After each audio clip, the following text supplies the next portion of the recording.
વાત કરીએ ભાવનગરની। ભાવનગર શહેર સહિત પંથકમાં કમોસમી વરસાદ વરસ્યો છે। સિહોર ગામે માવઠાનો ધોધમાર વરસાદ વરસ્યો છે। સતત વરસાદી માહોલને લઈને સિહોરના રોડ રસ્તાઓ પાણી થઈ ગયા। સિહોરની ગૌતમેશ્વર નદી બે કાંઠે વહેતી જોવા મળી। ગૌતમેશ્વર નદીના પાણી રસ્તા પર ચડી આવતા નાના વાહન ચાલકો હેરાન પરેશાન થયા। ગૌતમેશ્વર નદીના પાણી રસ્તા પર ચડતા વાહનોની લાંબી કતારો લાગી હતી તો રોડ પર પાણી ભરાઈ ગયા, જેના કારણે વાહન ચાલકો પણ અટવાયા હતા। સ્વેટર પહેરવાના સમય લોકો રેનકોટ પહેરી રહ્યા છે, કારણ કે શિયાળામાં ચોમાસા જેવી અનુભૂતિ અત્યારે લોકો કરી રહ્યા છે। જાણકારી સાથે સંવાદદાતા નીતિન જોડાઈ ગયા છે। નીતિન, વાત કરીએ, રોડ રસ્તાઓ પાણી થઈ ગયા છે, વાહન ચાલકો અટવાઈ ગયા છે, કેવી સ્થિતિ અત્યારે? ચોક્કસ વાત કરીએ તો જે હવામાન ખાતાની આગાહીને લઈને ભાવનગર શહેર સહિત પંથકના જે વિસ્તારો છે ત્યાં ગત મોડી રાત્રિના પણ સારો વરસાદ જોવા મળ્યો છે।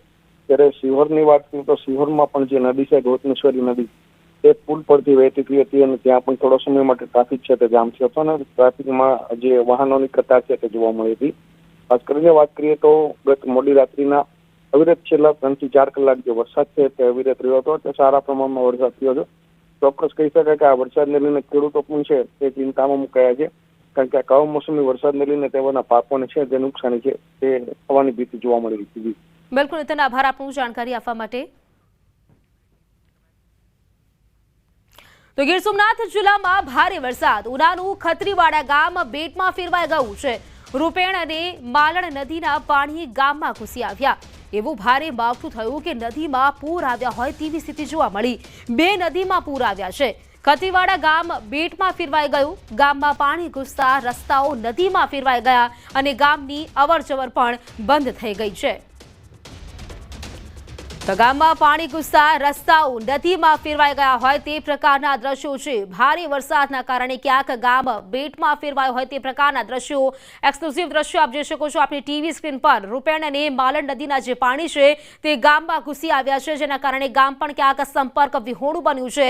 ખત્રીવાડા ગામ જે બેટમાં ફેરવાઈ ગયું છે, આપ જોઈ શકો છો એક વાહન ચાલક આવી રહ્યા છે, 2 વ્હીલર ચાલક, કે જેમની અડધી બાઇક જાણે પાણીમાં ડૂબી ગયું હોય તેટલું પાણી ભરાઈ ગયું છે। ખેતરો છે, રોડ રસ્તાઓ છે, તમામ જગ્યા જાણે નદી બની ગયો હોય તે પ્રકારના દ્રશ્યો છે।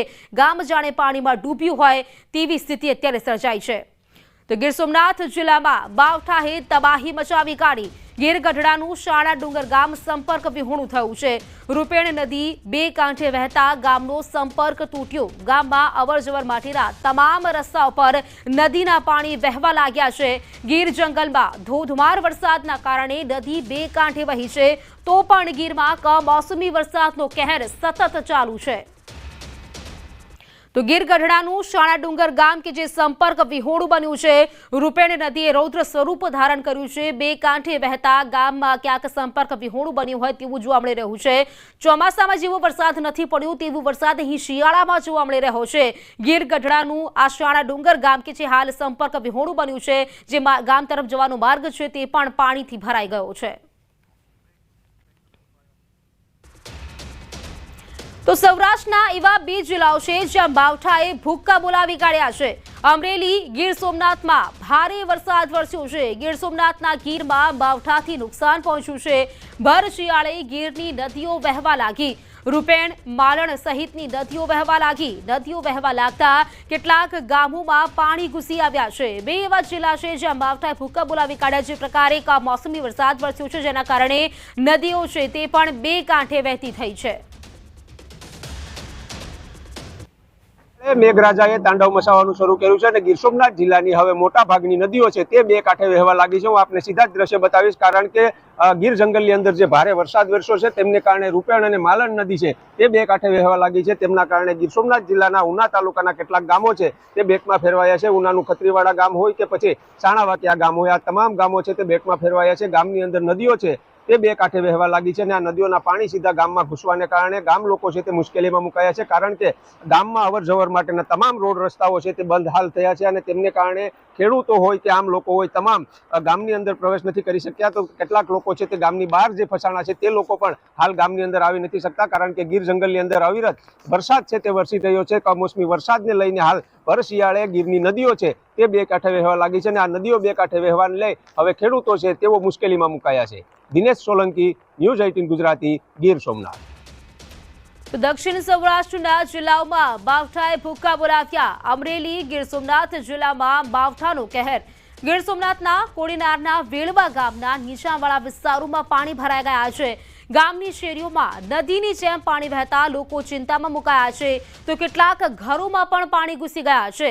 સતત કમોસમી વરસાદને કારણે ગામડાઓ ભેટમાં ફેરવવા લાગ્યા છે. તો અમરેલી, ગીર સોમનાથ જે વરસાદ વરસ્યો છે તેમાં વાત કરીએ કોડીનારની જેમાં જે ગામડાઓ છે તેમાં પાણી ભરાઈ ગયા છે અને સાથે સાથે લોકોના ઘરોમાં પણ પાણી ઘૂસી ગયા છે. વેળવા ગામના નીચાણવાળા વિસ્તારો છે ત્યાં પણ પાણી જ પાણી વહેતું થયું હોય તે પ્રકારના દ્રશ્યો છે. ગામની શેરીઓ છે તે પણ પાણીથી તરબોળ થઈ ગઈ છે. ગીર સોમનાથ જિલ્લામાં પણ માવઠાનો કહેર જોવા મળી રહ્યો છે. જાણકારી સાથે સંવાદદાતા દિનેશ જોડાઈ ગયા છે. દિનેશ, વાત કરીએ ગીર સોમનાથમાં પણ સતત કમોસમી વરસાદ વરસ્યો છે. ઠેર ઠેર પાણી ભરાઈ ગયા છે. રોડ રસ્તાઓ છે, ઘરો છે, ત્યાં પાણી ભરાઈ ગયા છે. શું સ્થિતિ? બિલકુલ પ્રીતિ, ખાસ કરીને ગીર સોમનાથ જિલ્લાની અંદર હાલ ભર શિયાળે ચોમાસા જેવો માહોલ જામ્યો છે અને કમોસમી વરસાદને કારણે ગીર સોમનાથ જિલ્લાની અનેક નદીઓ નાળાઓ છે તે પણ વહેતા થયા છે. તો સાથે સાથે કેટલાક એવા ગામો છે કે જ્યાં આગળ લોકોના ઘરો સુધી પાણી છે તે પહોંચવા લાગ્યા છે અને તે પૈકીનું જ વધુ એક ગામ છે કે જે વેળવા ગામ કોડીનાર તાલુકાની નજીક આવેલું ગામડું છે અને આ ગામની અંદર કેટલાક નિશાણવાળા વિસ્તારો છે કે જ્યાં આગળ ખેતરોના પાણી છે તે લોકોના ઘર સુધી પહોંચ્યા છે. શેરીઓની અંદર નદીઓની જેમ પાણી વહેવા લાગ્યું છે અને તેમને કારણે હાલ નિશાણવાળા વિસ્તારની અંદર રહેતા લોકો છે તે પણ હાલ ચિંતામાં મુકાયા છે. પ્રીતિ, બિલકુલ દિનેશ, આભાર આપનું જાણકારી આપવા માટે.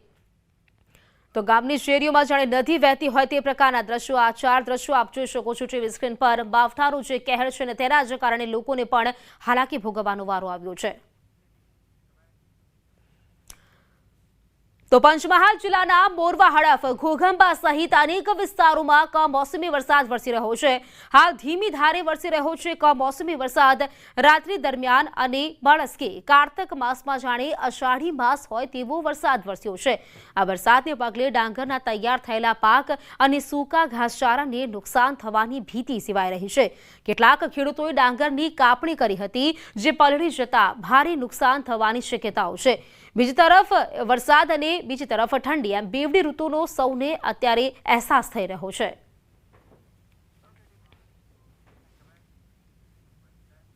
નર્મદા જિલ્લામાં મોડી રાતથી કમોસમી વરસાદ. ખેતીના પાકને નુકસાનની ભીતિથી ખેડૂતો ચિંતિત થયા છે. પાંચેર તાલુકામાં સરેરાશ 2 ઇંચ જેટલો વરસાદ વરસ્યો છે અને સૌથી વધુ વરસાદ ડેડિયાપાડામાં 3 ઇંચ જેટલો પડ્યો છે.